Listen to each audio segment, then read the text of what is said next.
আব্দুর রহমান বলতেছে, বলো গো বন্ধু আজিজ, তবে শুনে নাও, এ বন্ধু আজিজ, তুমি কি নামাজ পড়বে না? তুমি কি রোজা করবে না? বন্ধু গো, কবরে যেদিন যাবা সেই দিন বুঝবা কত আযাব হয়। আজি বলতেছে, গো আব্দুর রহমান, আমাকে কবরের ভয় দেখাইও না। এরকম লোক নাই, এই তোমার কবর তুমি যাবে, আমার কবর আমি যাবো, আমি নামাজ পড়িছে না পড়ি তোমার কি গেল, বলে না অনেক মানুষ। কিন্তু খবরদার এ কথা বলবেন না, আল্লাহ নারাজ হবে। বেরাদার ইসলাম মাদার সামানি کرام, আব্দুল আজিজ বলতেছে, বলো গো আব্দুর রহমান, আমি জীবনে কোনদিন কবরের কথা বিশ্বাস করব না।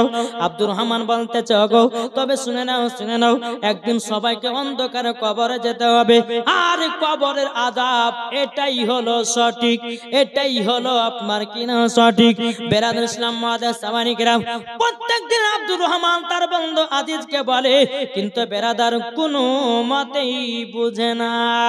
বেরাদার ইসলাম মাদার সামানি کرام, এ সোনা মানিকেরা, আব্দুল আজিজ বলতেছে, বলো গো বন্ধু আমার, আমাকে নামাজের কথা বলিও না, রোজার কথা বলিও না, হজের কথা বলিও না, আমি নামাজ পড়তে চাই না।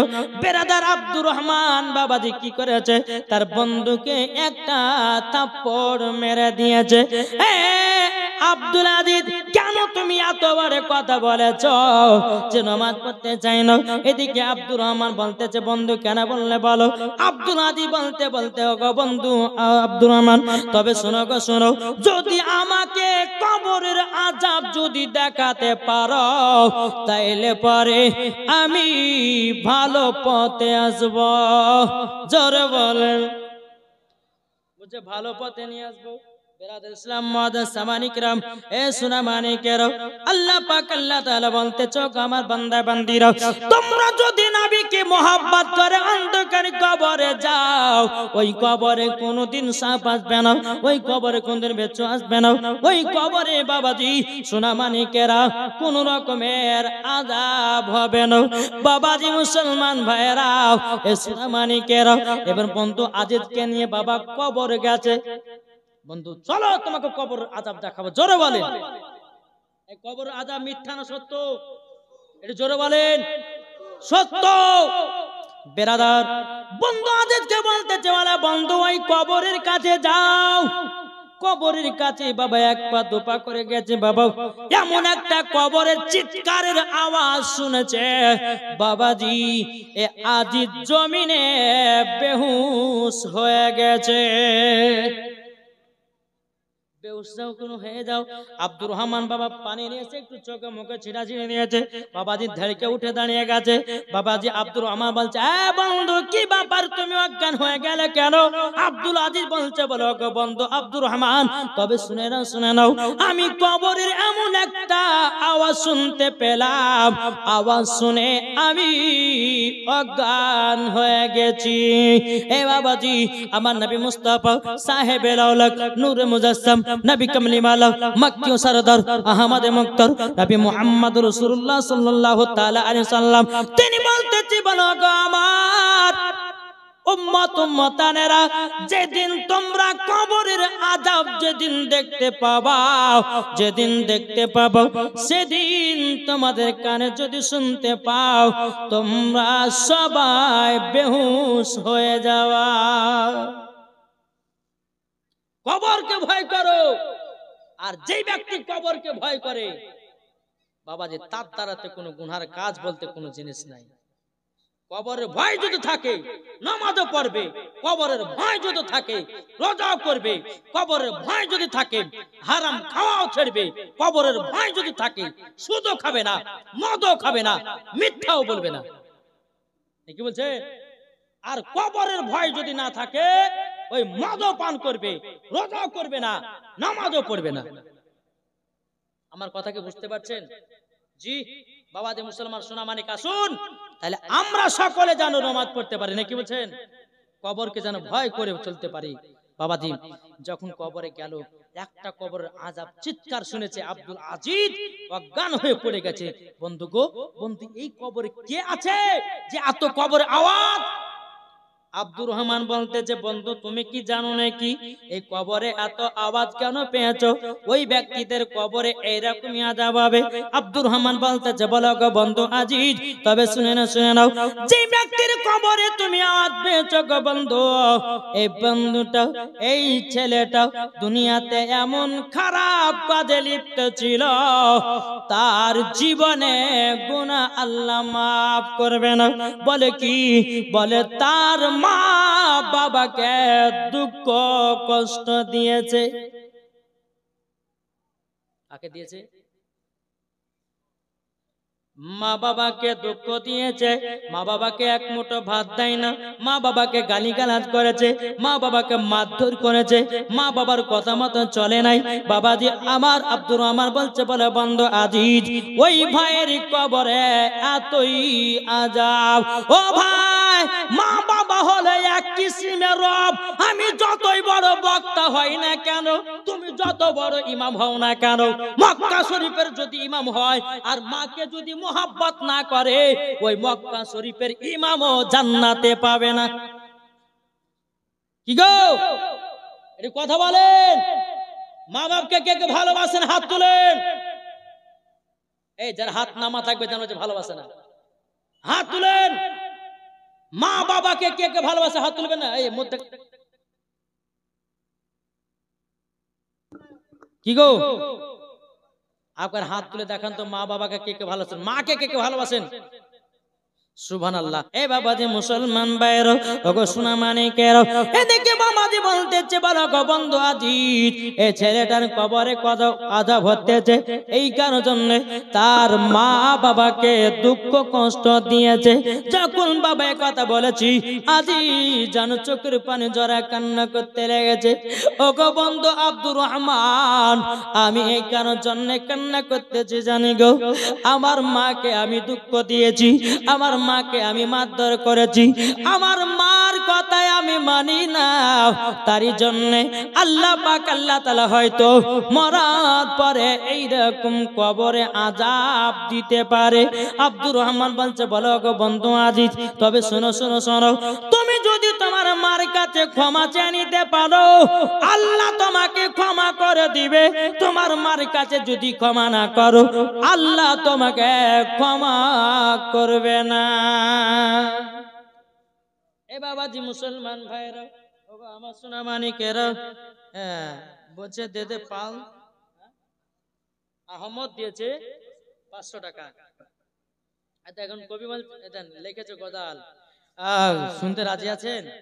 জি, এই গজালটা কিন্তু প্রথম একটু গাহালছে কিন্তু বাবা, আবার গাহাবো। জি শুনেন, কবি বলতেছে, দে পাল তুলে দে, মাঝি হালা করিস না, জোরে দে পাল তুলে দে, মাঝি হালা করিস না, ছেড়ে দে নৌকায় আমি যাব মদিনা, আমরা দেখব মদিনা, আমরা যাব মদিনা। কে কে মদিনা যাবেন হাত তুলে। আমরা দেখব মদিনা, আমরা যাব মদিনা, দে পাল তুলে দে, মাঝি হালা করিস না, ছেড়ে দে নৌকায় আমি যাব মদিনা, আমরা দেখব মদিনা, আমরা যাব মদিনা। দুনিয়ায় নবী এলো মা আমিনার কোলে, হাসলে হাজার মানি, কাঁদিলে মুক্তাঝর, আসলে হাজার মানি, কাঁদিলে মুক্তাঝর। যার দিলে আছে নাবি, যার দিলে আছে নাবি, তার চিন্তা কিছুর নাই, হৃদয় মাঝে কাবা, নয়নে মদিনা, আমরা দেখব মদিনা, আমরা যাব মদিনা, আমরা দেখব মদিনা, আমরা যাব মদিনা। জোর করুন নবী যখন দুনিয়ায় এলো হাদিস ও কোরআন নিয়ে কাফেরদের অন্তরে হিংসার গীবাদ চলে কাফেরদের অন্তরে হিংসার গীবাদ চলে আল্লাহ বলে মাহবুব জোরে বলেন আল্লাহ বলে মাহবুব আপনার চিন্তা কিছুর নাই হৃদয় মাঝে আছে নবী শাহে মদিনা আমরা যাব মদিনা আমরা দেখব মদিনা জোরকান এদিকে আব্দুর রহমান বলতেছে বলো আমার বন্ধু আজি তোমার মার কাছে যদি ক্ষমা চাও আল্লাহ তোমাকে ক্ষমা করবে জোর বলেন বেরাদার ইসলাম মাদার সামানিকরাম এ সোনা মানিকেরাও ওগো আমার আব্বা যে মুসলমান ভাইরাও এইদিকে বেরাদার আব্দুর রহমান বলছো গো বন্ধু আজিজ সামান্যতে একটা কবরের আযাব দেখেছো ও বন্ধু তুমি আর একটু আগায়া চলো তোমাকে কবরে আযাব আরো দেখাবো বেরাদার ইসলাম মাদার সামানিকরাম এ সোনা মানিকেরাও আমার একটু আগে গেল রে বাবা আগে যাওয়ার পরে ওই কবরে যখন আপনার কান লাগায়া শুনেছে বলে বন্ধু আজিজ এই কবরে কান লাগায়া শুনো যেমন বাবা শুনেছে এমন ভাবে চিৎকার মেরেছে বাবাজি দুই হাত দূরে গিয়ে পড়েছে আজিজ বলতেছে বলো গো আব্দুর রহমান তবে শোনো গো শোনো এই কবরে তো আরো ভয়ঙ্কর চিল্লা দেখতে পেলাম ওগো বন্ধু আব্দুর রহমান এই কবরের ব্যক্তি কি করতো বলো বেরাদার ইসলাম মাদার সামানিকরাম যখন বেরাদার এই কথা যখনই বলার পরে আব্দুর রহমান বলতেছে বলো গো আমার বন্ধু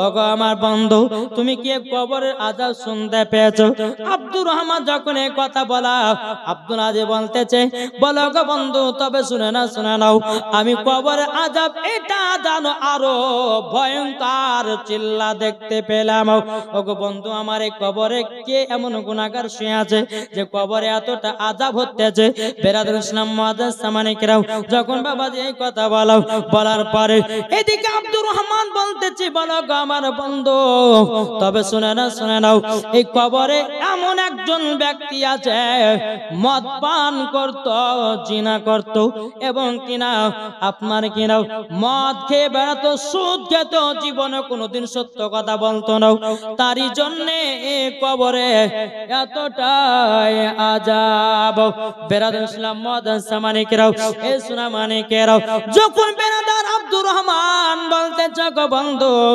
তারই জন্য তার কবরের আযাব হতেছে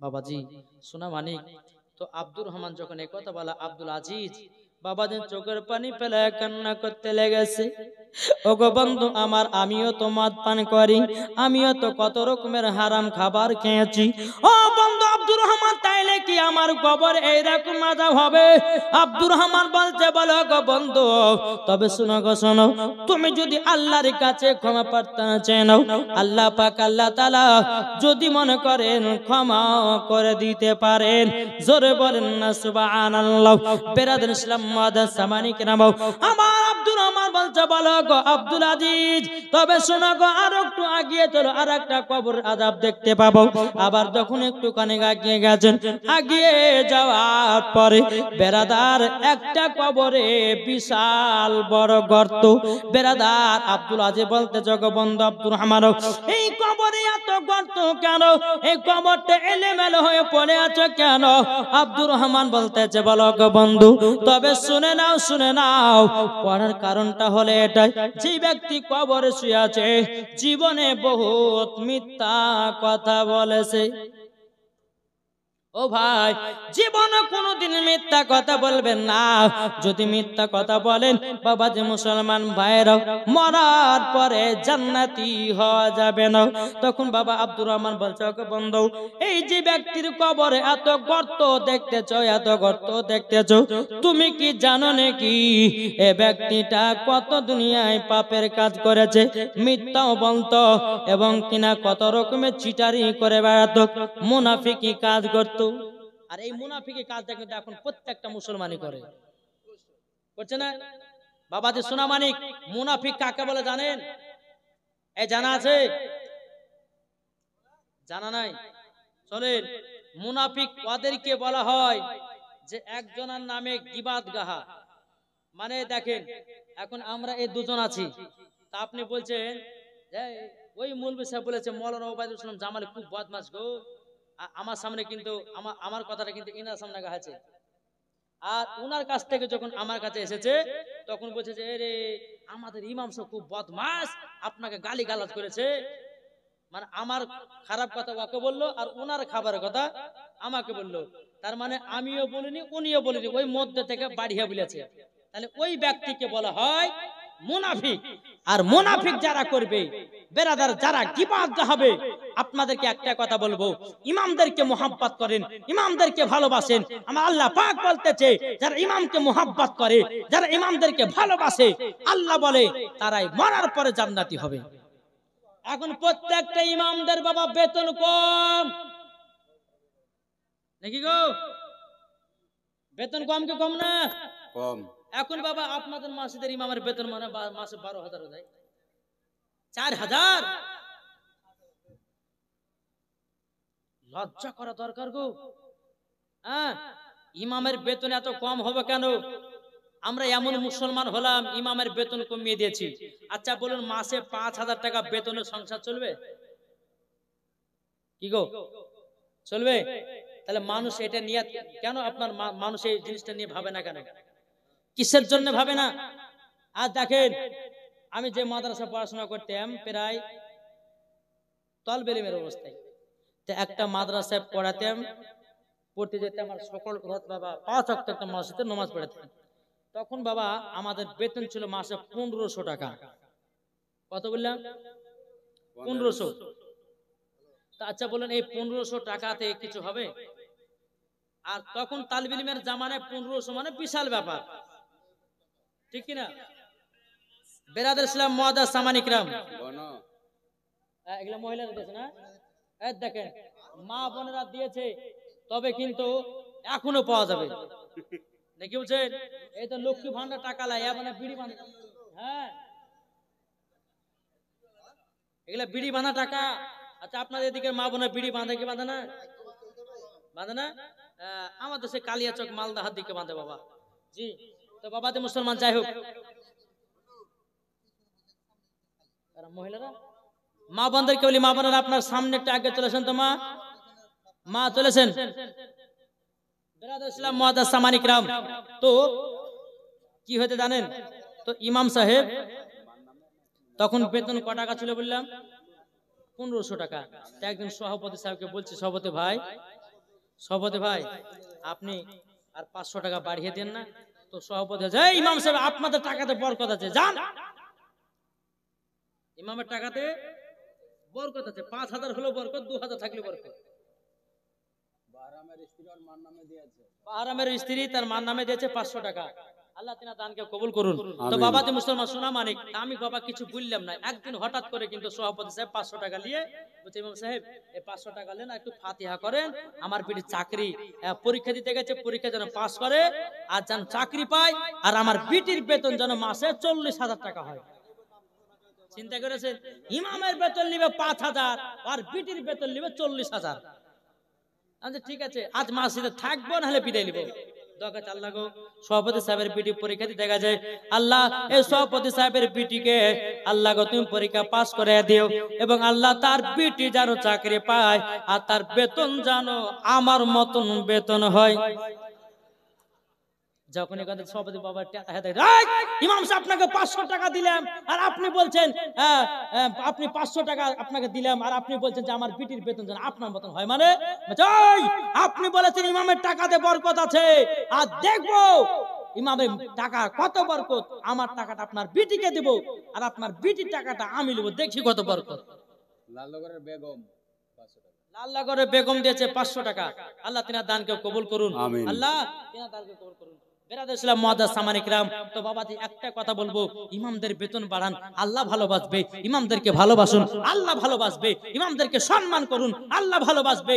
ইমামের আজ বেতন হওয়া কমসে কম বাবাজি মুসলমান মাসে 12 থেকে 14,000 হওয়া দরকার আছে। নাকি বলছে বেনামে 200 বেনামে 200 টাকা দিয়েছে আল্লাহ তিনার দানকে যেন কবুল করে রবিউল 10 কেজি রাই রবিউল দিয়েছে 10 কেজি রাই আল্লাহ তিনার দানকে কবুল করুন জোরে বলুন আল্লাহুম্মা আমিন তো বাবাজি মুসলমান আপনাদেরকে বলতে চাই ইমামদের টাকার আপনার ইমামদের বেতন যদি বাড়ান তো আল্লাহ আপনাদের বাড়িতে বরকত দিবে কি দিবে না দিবে কি দিবে না জি এখন বাবাজি দেখা যাচ্ছে মমতা খালা 3000 টাকা লিছে আর বাবাজি মসজিদের তরফে 2000 দে মাসে 5000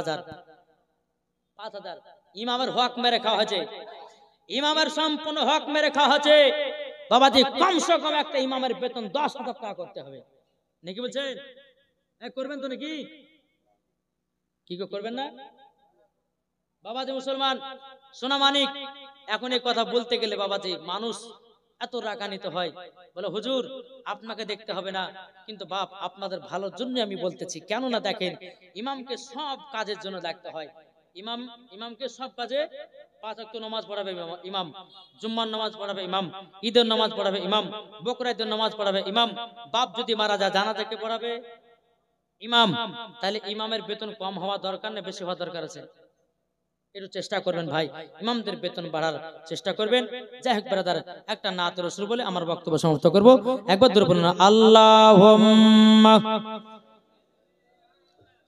সাইয়্যিদিনা মাওলানা মুহাম্মদ ওয়ালা আলি সাইয়্যিদিনা মাওলানা মুহাম্মদ বিরাদ ইসলাম মাদার সামানি কিরাম তাহলে আমরা নবীকে মোহাব্বত করব জোরে বলুন সুবহানাল্লাহ যদি আমরা নবীকে মোহাব্বত করে অন্ধকার কবরে যাই আমার আল্লাহ পাক আল্লাহ তাআলা বলতেছে ওই কবরে তারা জান্নাতি হবে জোরে বলুন না সুবহানাল্লাহ আল্লাহ পাক আল্লাহ তাআলা বলছো আমার বান্দা বান্দিরা তোমরা নামাজ রোজা হজ যাকাত করে কবরে যাও ওই কবরে আযাব হবে না এ বিরাদর ইসলাম মাদার সামানি কিরাম আল্লাহ পাক আল্লাহ তাআলা বলতেছো গো আমার বান্দা বান্দিরা তোমরা যদি নবীকে মোহাব্বত করে অন্ধকার কবরে যাও তোমরা কখনো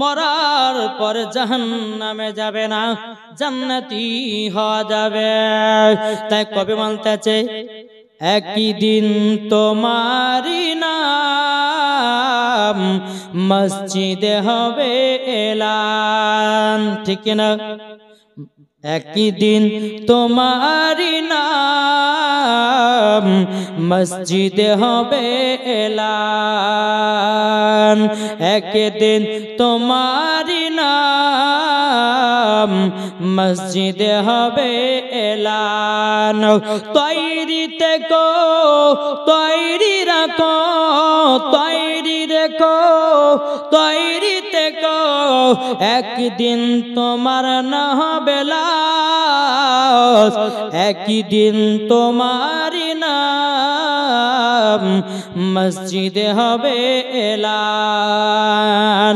একদিন তোমারি নাম মসজিদে হবে এলান যাদের দিলে আছে খোদার ভয় যাদের দিলে আছে খোদার ভয় যাবে তারা জান্নাত একই দিন তোমার নাম মসজিদে হবে এলান একদিন তোমারি নাম মসজিদে হবে এলান তৈরি থেকো তৈরি রেখো তৈরি থেকো তৈরি রেখো যেতে হবে তোমাকে কবর একদিন তোমারি নাম মসজিদে হবে এলান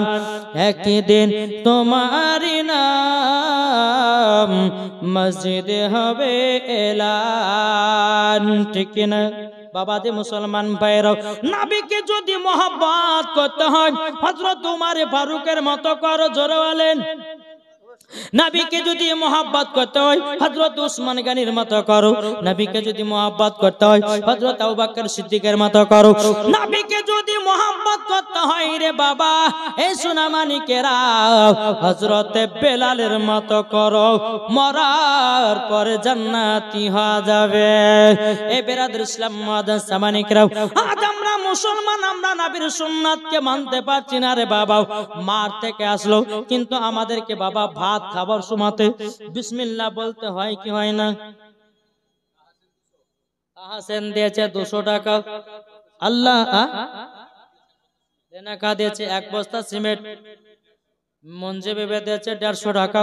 আল্লাহ গো তিনার দানটা কবুল করে নিন, জোরে বলুন না আল্লাহুম্মা আমিন। এই বামাদি মুসলমান, তাই আপনাদেরকে বলতে চাই হযরতে বেলাল রাদিয়াল্লাহু তাআলা আনহুর মত নবীকে মোহাব্বত করো, মরার পরে বাবাজি জান্নাতি জান্নাতি হয়ে যাবে, জোরে বলেন না সুবহানাল্লাহ। এই বাবা একদিন আমার নবী মুস্তাফা হযরতে বেলাল, এ বাবা আমার নবীজি হলেন কাবার কাবা, ঠিক না? আমার নবী হলো কাবার কাবা, নবীকে যদি তৈরি না করতেন বাবা কাবাকে তৈরি করতেন না, জোরে বলেন না সুবহানাল্লাহ। যারা বাবা আমার নবী মুস্তাফাকে মোহাব্বত করে অন্ধকার কবরে যাবে, আমার আল্লাহ বলতেছে ওই কবরে কোনদিন আগুন জ্বলবে না। আমার নবী মুস্তাফা হযরতে বেলালকে নিয়ে বাবাজি বেলালকে বলো গো বেলাল চলো চলো চলো আমরা কাবার উপরে সর্বপ্রথম আযানের ধ্বনি দেব। বেরাদার ইসলাম মুআজ্জাজ সামানিকরাও, হযরতে বেলাল রাদিয়াল্লাহু তাআলা আনহুকে বাবাজি 1 পা 2 পা করে বেলালকে নিয়ে গেল মক্কাতে। মক্কাতে নিয়ে যাওয়ার পরে বেলালকে বলছো গো বেলাল কাবা শরীফের ছাদের উপরে ওঠো। কাবা শরীফের ছাদের উপর যখন বাবা উঠেছে, বেরাদার ইসলাম মুআজ্জাজ সামানিকরাও বেলালকে বলছে বেলাল তোমাকে আযান দেওয়ার জন্য কাবাতে উঠালাম। বেলাল বাবা আযান দেয় না, একবার বসছে একবার উঠতেছে, একবার বসছে একবার উঠতেছে। বেরাদার ইসলাম আমার নবী বলছে বেলাল তোমাকে আযান দেওয়ার জন্য উঠালাম, আযান দাও না কেন? বেলাল বলছে নবী গো আমি যখন মসজিদে নববীতে আযান দিতাম ওগো নবীজি আমি কাবার দিকে মুখ করে আযানটা দিতাম। ওগো নবীজি আজকে তো কাবা শরীফের ছাদের উপরে, ওগো নবীজি কোন দিকে মুখ করে আযানটা দিব বলুন না? আমার নবী বলছে ওগো বেলাল তুমি আমার দিকে মুখ করে আযানটা দাও। ওগো বেলাল তুমি কি জানো না আমি হলাম কাবার কাবা, নবী হলেন কাবার কাবা। এ সোনা মানিক তাইলে বোঝা গেল আমার নবীকে মোহাব্বত করে বাবা অন্ধকার কবরে যাব, ওই কবরে কোন রকমের টেনশন থাকবে না, ঠিক না বাবা? যা শুন আল্লাহ পাক আল্লাহ তাআলা যেন আমাদের সকলকে নবীজির আশিক নবীজির যেন প্রেমিক বানিয়ে নেয়, জোরে বলেন আল্লাহুম্মা আমিন। তাই কোবালতেছে শেষ গজল বাবা আপনাদেরকে শোনাই, একটু জোরে জোরে সুবহানাল্লাহ বলতে হবে, বলবেন তো? কোবালতেছে ঝড় ঝড় ঝড় রহমত ঝরে সুবে সাদিকের ভরে, জোর হবে না? ঝড় ঝড় ঝড় রহমত ঝরে সুবে সাদিকের ভরে, বলছে ওরে কবুতর এলো খোদার পয়গম্বর মা আমিনারি ঘরে, জোর হবে না? বলছে ওরে কবুতর এলো খোদার পয়গম্বর মা আমিনারি ঘরে, ঝড় ঝড় ঝড় রহমত ঝরে সুবে সাদিকের ভরে, ঝড় ঝড় ঝড় রহমত ঝরে সুবে সাদিকের ভরে, বলছে ওরে কবুতর এলো খোদার পয়গম্বর মা আমিনারি ঘরে, বলছে ওরে কবুতর এলো খোদার পয়গম্বর মা আমিনারি ঘরে, তার চেহারাতে রাতে নূরের ঝিলিকি মারে হাসিল জানো মুক্তা ঝরে জোর হবে না যারি চেহারাতে নূরের ঝিলিকি মারে হাসিল জানো মুক্তা ঝরে সে বলছে নবীর দাদা মারহাবা মারহাবা তাই বলছে নবীর দাদা মারহাবা মারহাবা তার পরশ পেয়ে হয়ে গেল কাবা উজালা ঝড় ঝড় ঝড় রহমত ঝরে সুবে সাদিকের বরে বলছে ওরে কবুতর এলো খোদার পয়গম্বর মা আমিনারি ঘরে জোরকান সুবহানাল্লাহ আরে করবে না কেউ আরে মূর্তি পূজা জোর হবে না সুবহানাল্লাহ আরে করবে না কেউ আরে মূর্তি পূজা এসে গেছে বান্দাদের রাজা জোর হবে না সুবহানাল্লাহ আরে করবে না কেউ আরে মূর্তি পূজা এসে গেছে বান্দাদের রাজা তাই বলছে নবীর দাদা মারহাবা মারহাবা তাই বলছে কালো কাবা মারহাবা মারহাবা তার পরশ পেয়ে হয়ে গেল কাবা ও